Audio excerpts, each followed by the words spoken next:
Assalamualaikum warahmatullahi wabarakatuh. Salam sejahtera untuk kita semua. Om Swastiastu, Namo Buddhaya, salam kebajikan. Perkenalkan, nama saya Sri Hesti, SIKOM MIKOM, dosen program studi Ilmu Komunikasi, Fakultas Bisnis dan Ilmu Sosial, Universitas Dian Nusantara. Pada semester ini, kita akan bersama-sama mempelajari mata kuliah Komunikasi Lintas Budaya. Mata kuliah ini berada pada semester 3 dengan kode mata kuliah 012-533101 bersifat wajib dan berbobot 3 SKS. Perkuliahan berlangsung selama 16 kali pertemuan tatap muka membahas materi, 1 kali ujian tengah semester dan 1 kali ujian akhir semester. Secara sederhana, mata kuliah ini mengajak kita memahami bagaimana cara budaya membentuk cara berkomunikasi dan bagaimana perbedaan latar belakang budaya bisa memengaruhi interaksi sosial di tengah masyarakat yang semakin global. Sepanjang semester, kita akan menelusuri persepsi budaya, etnosentrisme, stereotip, dan identitas budaya.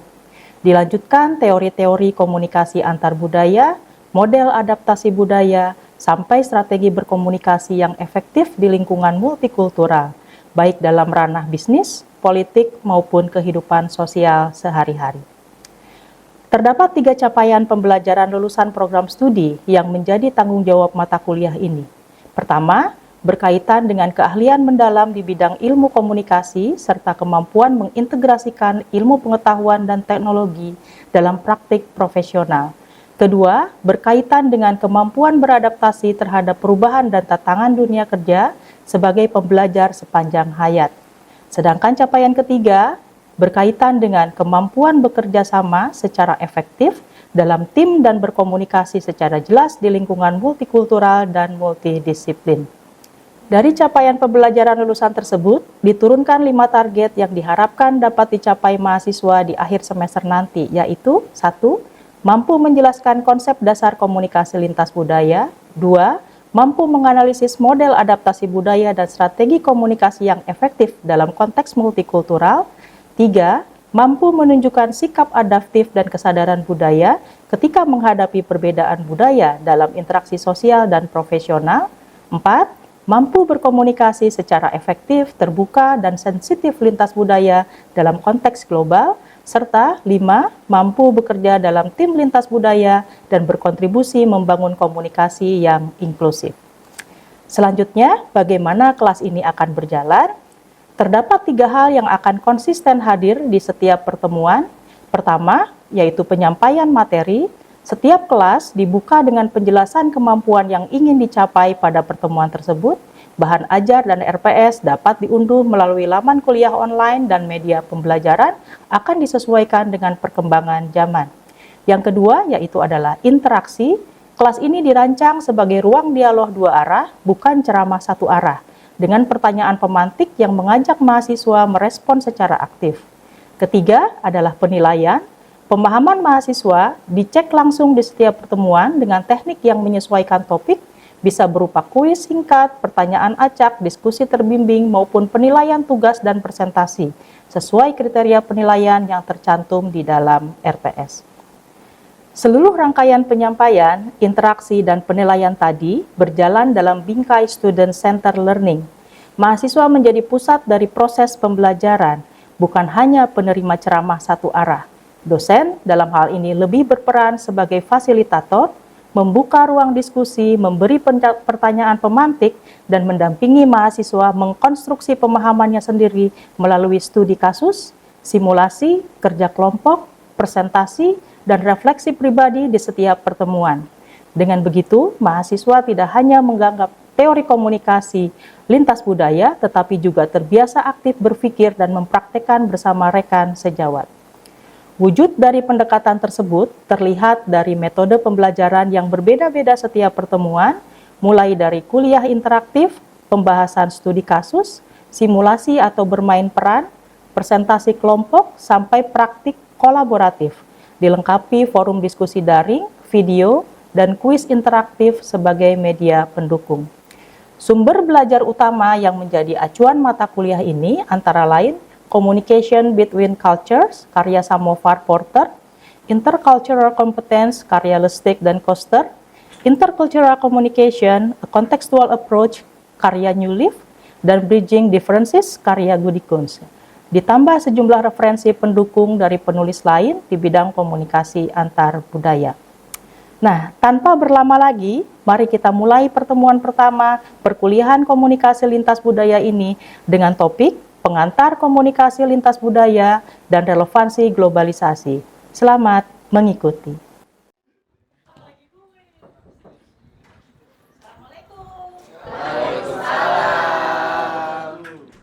Apa kabar? Baik. Tunggu sebentar ya.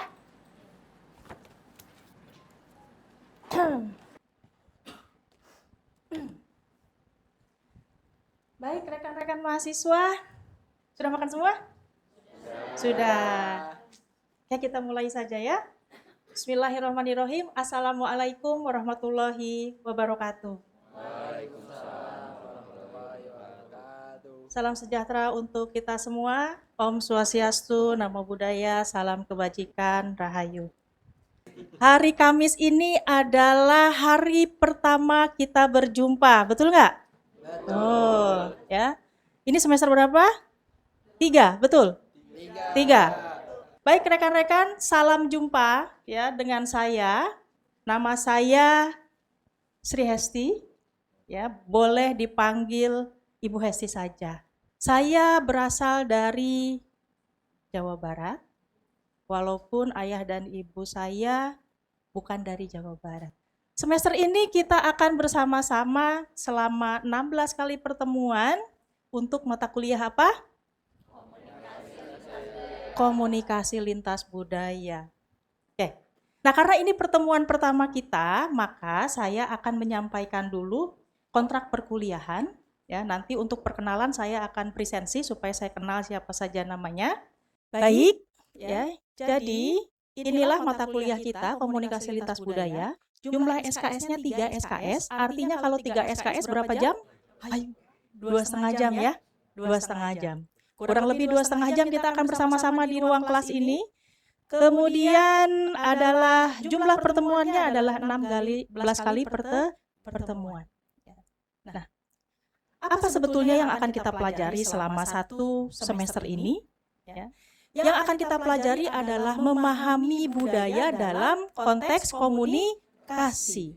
Ilmu komunikasi itu adalah yang multidisiplin. Jadi banyak sekali ya bidang ilmu yang ada di dalam bidang keilmuan kita ini. Jadi kita akan mempelajari budaya dalam komunikasi. Apa aja yang akan kita pelajari? Salah lainnya adalah ini bisa.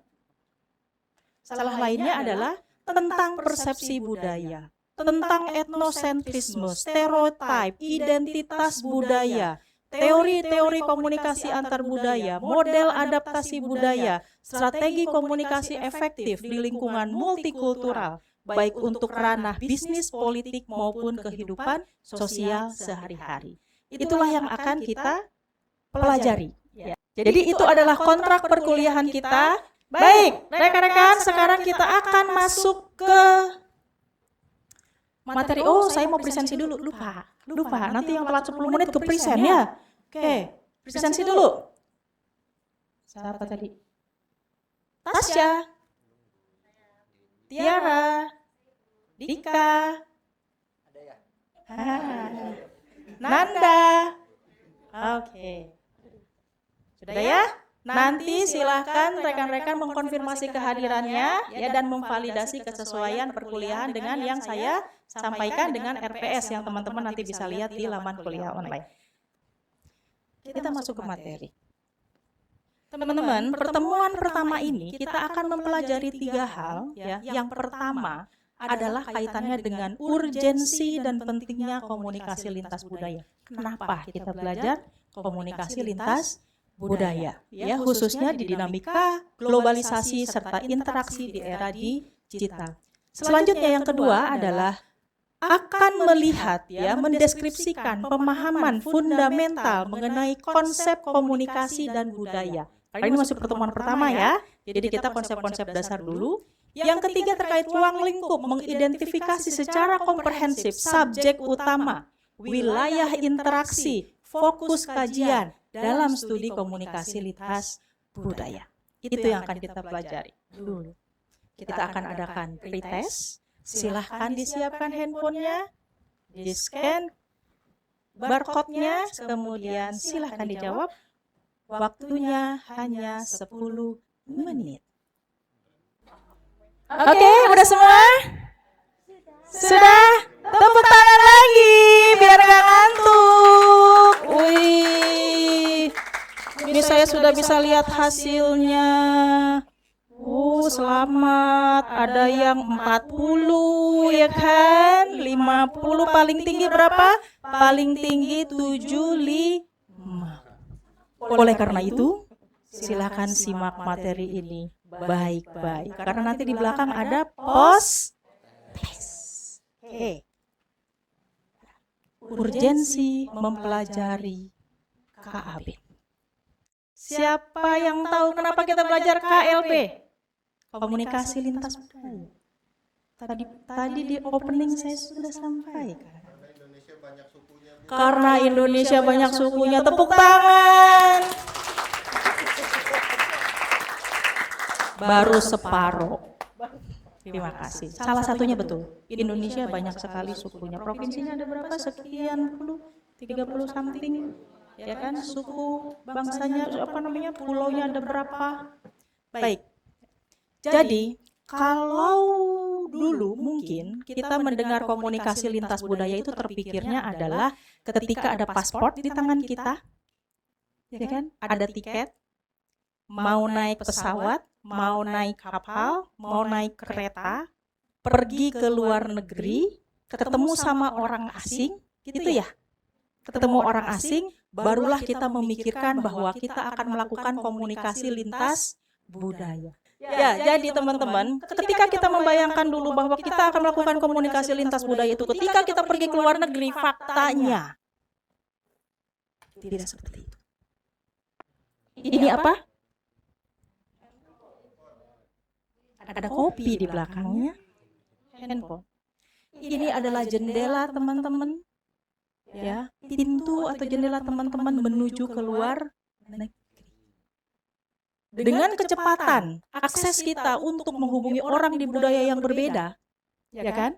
Maka kerentanan dampak komunikasi atas ketidakpahaman kita terhadap budaya jadi lebih tinggi sekali. Gitu ya.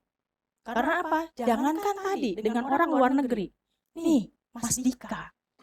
Dengan orang tuanya yang boomers tadi ya. Mas Dika generasi Z. Dulu generasi boomers atau X seperti saya, kalau pulang itu berkumpul di ruang keluarga, ya nggak sih? Itu adalah gap generasi, budayanya berbeda. Tidak usah tadi kita memikirin paspor, di rumah kita aja kita ketemu dengan orang budayanya beda. Ya, jadi itulah pentingnya kenapa kita mempelajari komunikasi lintas budaya. Jangankan di luar rumah, di dalam rumah aja budayanya berbeda. Nah, tadi mobilisasi tinggi menjadikan interaksi multikultural sebagai realitas sehari-hari. Jadi, KLB ini bukan hanya antar bangsa, tapi antar kelas sosial, antar generasi, komunikasi virtual. Nah, tanpa kecakapan ini, komunikasinya mau apa? Rentan memicu kesalahpahaman, konflik, hingga stereotip negatif. Selanjutnya, nah, untuk menghadapi ini, ya, Think to Me punya 3 fondasi kompetensi. Yang pertama, kesadaran diri budaya, culture self-awareness. Yang kedua, pemahaman budaya, culture other understanding. Yang ketiga, kemampuan adaptasi, intercultural adaptability. Selanjutnya, setelah kita tahu betul diri kita, paham budaya orang lain, maka ada kemampuan adaptasi. Saya ingin bertanya, ya, menurut rekan-rekan, dari 3 fondasi ini, mana yang paling sulit dilatih? Silakan.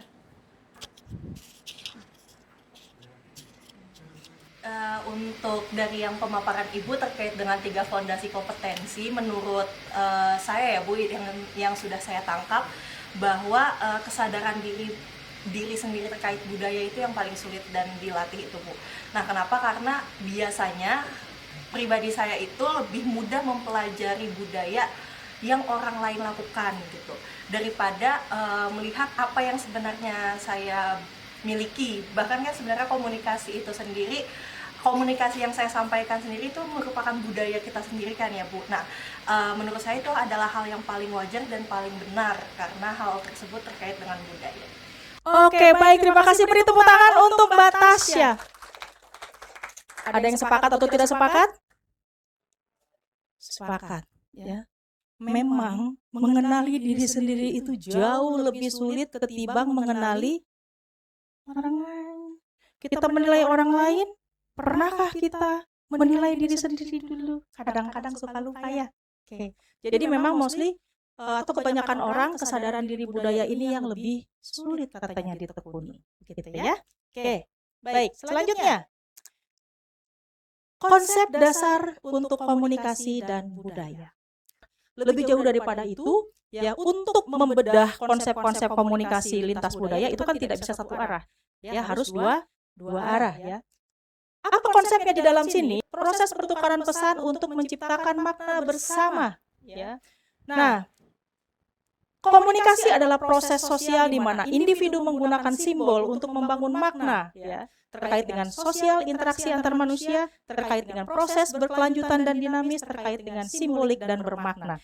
Budaya. Nah, budaya ini adalah sesuatu yang dipelajari, dibagikan dan diwariskan oleh manusia sebagai cara hidup, ya. Menurut Rich, budaya adalah simbol bermakna sebagai kerangka interpretasi mencakup nilai, kepercayaan, norma, ya, diproduksi melalui praktik sosial, hidup di dalam proses komunikasi. Selanjutnya, nah, karakteristik komunikasi dan budaya. Ini karakteristik komunikasi, karakteristik budaya. Budaya dipelajari, dibagikan, diturunkan berbasis simbol, adaptif, terintegrasi. Komunikasi dinamis, simbolik, kontekstual, proses berkesinambungan, berdampak sosial, emosional, bersifat reflektif. Simbol utama komunikasi, bahasa. Bahasa ada dua, bahasa apa aja ya? Verbal dan non-verbal. Wah, bener cocok, lulus PIK sudah cocok Pak ya. Bahasa ada dua, ya, bahasa verbal, non-verbal gitu ya. Simbol utama komunikasi adalah bahasa. Oke. Nah, hubungannya budaya, kalau kata Edward T. Hall bilang ini nih. Budaya adalah komunikasi dan komunikasi adalah budaya. Komunikasi, budaya itu dideliver melalui apa? Komunikasi. Kalau nggak dikomunikasikan, apakah budaya akan turun-temurun? Tidak. Budaya disampaikan melalui komunikasi. Yang dikomunikasikan itu apa? Yang dikomunikasikan itu apa? Budaya tidak akan bisa diturunkan, tidak akan bisa tercipta, tidak akan bisa tumbuh dan berkembang kalau tidak ada proses komunikasi. Jadi, saling membentuk. Komunikasi adalah sarana transmisi budaya. Sedangkan budaya adalah isi pesannya. Ya. Muatan pesan, setiap pesan verbal non-verbal selalu dilandasi nilai budaya yang dipelajari sejak kecil, termasuk logat saya yang kesunda-sundaan. Ada masyarakat individualis, ada masyarakat kolektivis. Contoh yang individualis di negara mana? Amerika, contohnya ya. Akankah bisa langsung nyambung karyawan dari Amerika dengan Indonesia ketika mengerjakan proyek bareng? Ini ada beberapa definisi dari KLP tadi, ya, dari para ahli. Ada yang ingin ditanyakan? Silakan, namanya siapa? Perkenalkan, nama saya Tiara. Iya. Ibu, terima kasih atas kesempatannya. Sama-sama. Izin bertanya, definisi yang tadi Ibu sampaikan, itu kan dirumuskan oleh para akademisi dari Barat, gitu ya, Bu. Nah, apakah definisi-definisi tersebut juga berlaku netral untuk konteks Indonesia? Seperti itu, Ibu, pertanyaannya. Terima kasih. Ih, luar biasa, tepuk tangan dulu. Ini pertanyaan yang sangat kritis sekali. Apakah berlaku netral untuk konteks Indonesia? Karena ini dari luar. Ya. tentunya rekan-rekan, disinilah kita perlu berpikir kritis, ya. Kenapa? Karena setiap definisi itu ada konteks, dan ini berasal dari ahli dengan bidang keilmuan yang mungkin berbeda-beda. Kayak founding father of communication, itu ada dari sosiologi, dari psikologi gitu ya. Jadi kita harus sikapi dengan kritis. Teori-teori ini ada di buku Komunikasi Lintas Budaya, kita gunakan, boleh digunakan, tapi kita harus berpikir kritis dalam menggunakannya. Baik, kita lanjut. Ada pertanyaan lagi? Lanjut dulu ya. Oke. Nah, pentingnya memahami definisi KLB. Ini ya, menganalisis situasi lintas budaya, menyadari perbedaan itu bukan hambatan tapi potensi. Kita belajar komunikasi lintas budaya itu banyak sekali ragam subjeknya. Oke. Selanjutnya, level wilayahnya. Ya, kita tahu dari mulai dulu belajar level komunikasi dari intrapersonal itu di dalam kita ngomong sendiri ya sama diri kita, intrapersonal, ada interpersonal, ada kelompok, ada organisasi, ada publik, ada komunikasi global. Jadi level wilayah KLB itu macam-macam. Aspek utama fokus kajian ya. Ada dua. Yang pertama konstruksi makna dan persepsi. Ada encoding, decoding. Ada proses encodingnya, ada proses decodingnya. Baca lagi bukunya ya. Representasi budaya, penggambaran etnis budaya di representasi budaya ini ya. Suka terrepresentasi di dalam iklan, terrepresentasi di dalam film. Kita bisa melihat budaya itu di dalam iklan, di dalam film. Persepsi antar budaya, bagaimana suatu kelompok memandang kelompok sosial yang lainnya. Hambatan komunikasi, translasi, bahasa tubuh, gap asumsi budaya. Dinamika dan sikap kekuasaan, ada stereotip, prasangka, generalisasi negatif, pelabelan kelompok asing. Oke, jadi itu stereotip, melabeli, nggak boleh. Ya. Empati budaya, melihat dunia dari kacamata kultural orang lain. Kita mampu berempati. Kalau kita punya tamu dari budaya lain, kita harus memperlakukan dia seperti budaya dia memperlakukan dia. Jangan melakukan dia seperti budaya kita memperlakukan kita. Selanjutnya, kompetensi antar budaya, skill adaptasi untuk menjalin relasi. Hegemoni budaya, ketimpangan dan dominasi kekuasaan dalam komunikasi internasional. Jadi ini adalah dinamika sikap dan kekuasaan. Contoh aplikasi dalam kehidupan nyata, organisasi multinasional, Google. Ya. Google sendiri melakukan pelatihan komunikasi lintas budaya untuk karyawannya. Media dan film peka terhadap representasi budaya agar tidak menyinggung kelompok tertentu. Kampus internasional, student exchange dan lain sebagainya ya. Luang laboratorium untuk belajar komunikasi lintas budaya karena isinya keberagaman mahasiswa. Pariwisata global, komunikasi langsung antara pemandu wisata lokal dengan wisatawan dan lain sebagainya. Ya, ini adalah contoh aplikasinya. Kategori kesadaran interkulturalnya, perkembangan teknologi, keunikan demografis, politik, dan ekonomi. Teknologi menghapus batas fisik, betul nggak? Tadi, handphone kita jadi jendela kita mau loncat kemanapun, ya dalam hitungan detik. Ya. Keunikan demografis, satu negara tidak memiliki satu budaya seragam, tidak berarti memiliki satu budaya yang seragam. Indonesia, di kelas ini saja, mungkin sudah ada 10 budaya yang berbeda. Ya. Politik ekonomi, pengaruh kebijakan struktural, globalisasi, ketimpangan ekonomi menempatkan relasi komunikasi dalam posisi yang hegemonik dan tidak setara. Kategori kesadaran interkultural lagi, kesadaran diri, self. Sebelum menilai budaya luar, kita wajib mengkritisi budaya sendiri. Ini adalah fondasi utama agar kita terbebas dari jebakan etnosentrisme yang destruktif. Tadi Ting Tumi berbicara, kita harus paham dulu budaya kita. Ini kesadaran diri, self, agar tidak etnosentris, merasa budaya kita lebih bagus. Oke, jadi etnosentris ya. Kalau ini etnosentris yang dimaksud adalah etnosentris yang merasa budaya kita lebih bagus daripada orang lain. Kesadaran akan perbedaan etika mendasari interaksi inklusif, menghargai batas ruang kenyamanan inklusif. Pengaruh media massa, ya, konsumsi media publik mutlak memerlukan pisau analisis yang kritis sebab media kerap mengekalkan bias, prasangka, stereotip, eksotis budaya tertentu. Ya, siapa yang jago bahasa Inggrisnya di sini? Siapa namanya? Mbak Ina, silakan. Baca ini, Bu. Ya. Today, those who possess intercultural communication competence are not only more employable but also more likely to be resilient, ethical, and inclusive global. Jackson 2020. Tepuk tangan. Terima kasih Mbak Ines, Mbak Ines, ya, Mbak Inas. Oke. Jadi teman-teman, ya, belajar KLB bukan hanya untuk kita menjadi ramah, namun agar kita tangguh, ya. Saya ingin tanya nih, coba evaluasi diri kalian masing-masing. Ya.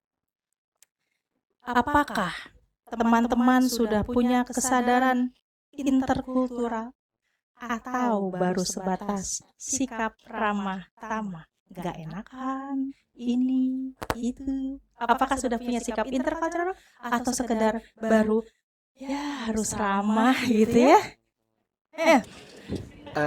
Jujur Bu, saya masih ngerasa sebatas ramah di permukaan.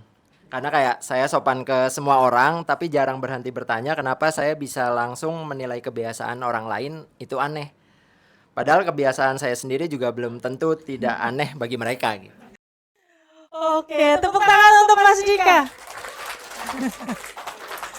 Ya, tidak bisa dipungkiri, saya pun masih belajar, Mas Dika. Kita sering melihat orang lain aneh. Kok aneh sih? Kok aneh sih? Ya, tapi karena untuk bisa bersama-sama kita mencoba ramah, sopan, berjalan gitu ya. Tapi kadang-kadang ya begitu tadi. Ya, bagaimana kompetensi interkultural ini harus kita miliki supaya ya kita tangguh, tidak hanya sekedar bersikap ramah. Kita melihat budaya orang lain bukan melihat sesuatu yang aneh, tapi kita paham kenapa dia melakukan itu. Cukup ya? Cukup. Kalau cukup, silakan saya beri waktu 10 menit lagi untuk mengerjakan post test. Oke, sudah selesai? Sudah selesai. Mari kita lihat hasilnya bersama-sama. Jeng jeng jeng jeng jeng. Yeay, tepuk tangan, luar biasa sekali. Nih, ada yang range 95 sampai 100, 90 sampai 95, 80 85, 70 75, 65 sampai 70. Tadi paling kecil ada di 40. Sudah ada kemajuan signifikan. Pertahankan, terima kasih banyak. Ini ya. Yang masih di sini tolong di upgrade ya. Sebelum diakhiri teman-teman ada tugas ya.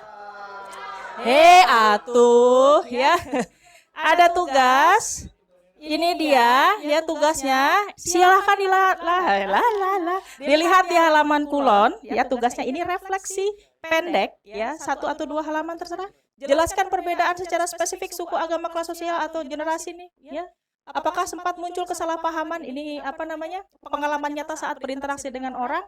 Cara Anda merespon dinamika tersebut seperti apa? Apa pelajaran penting atau insight yang Anda bawa hingga hari ini? Di dalam kulon ada satu video contoh bagaimana proses seperti ini terjadi dan orangnya menceritakan apa pengalamannya dia, apa yang dia lakukan pada situasi tersebut. Oke, bisa dipahami?